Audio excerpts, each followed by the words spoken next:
আজ আমি তৈরি করব চিকেন পকোড়া। শুধু চিকেন পকোড়া না, এটা হবে গন্ধরাজ চিকেন পকোড়া। এই যে গন্ধরাজ লেবু, এটা দিয়েই আজ করব গন্ধরাজ চিকেন পকোড়া। দিয়ে দেব লবণ, হলুদ গুঁড়ো আর দিয়ে দেব ধনে গুঁড়ো, জিরে গুঁড়ো আর গোলমরিচ গুঁড়ো, আর দিয়ে দেব লঙ্কা কুচি, দেব পেঁয়াজ বাটা, আদা বাটা, রসুন বাটা। সমস্ত উপকরণ দিয়ে আগে ভালোভাবে মেখে নেব। দিয়ে দেব বেসন, 2 চামচ বেসন দিয়েছি, আর দিয়ে দেব 2 চামচ চালের গুঁড়ো। এই চালের গুঁড়িটা দিলে ভীষণ খাস্তা আর মুচমুচে হয়।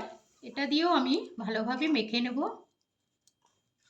দিয়ে দেব ধনেপাতা কুচি,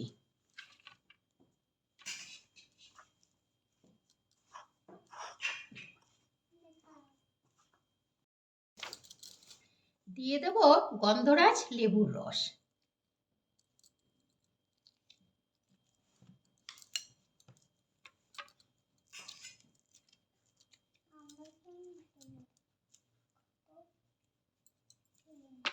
গন্ধরাজ লেবুটা দিলে ভীষণ সেন্ট হয়, খেতেও খুব টেস্টি হয়। এবার আমার পকোড়াটা মাখা হয়ে গেছে, আমি এবার এটাকে ভাজবো। কড়াইতে দিয়ে দিচ্ছি সাদা তেল। পকোড়াটা ভাজার জন্য সাদা তেল আমি ব্যবহার করছি। আমার তেলটা গরম হয়ে গেছে, এবার আমি একে একে পকোড়াগুলি কড়াইতে দিয়ে দেবো।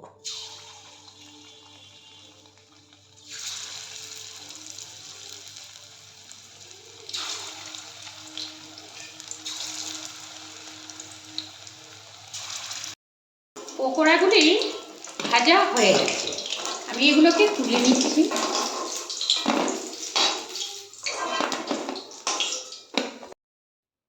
তৈরি হয়ে গেছে আমার গন্ধরাজ চিকেন পকোড়া।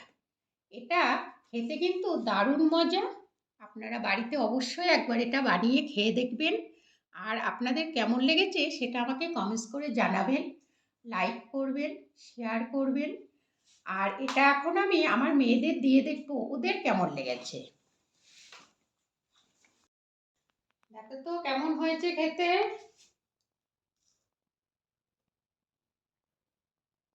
মা, এটা খেতে দারুণ হয়েছে।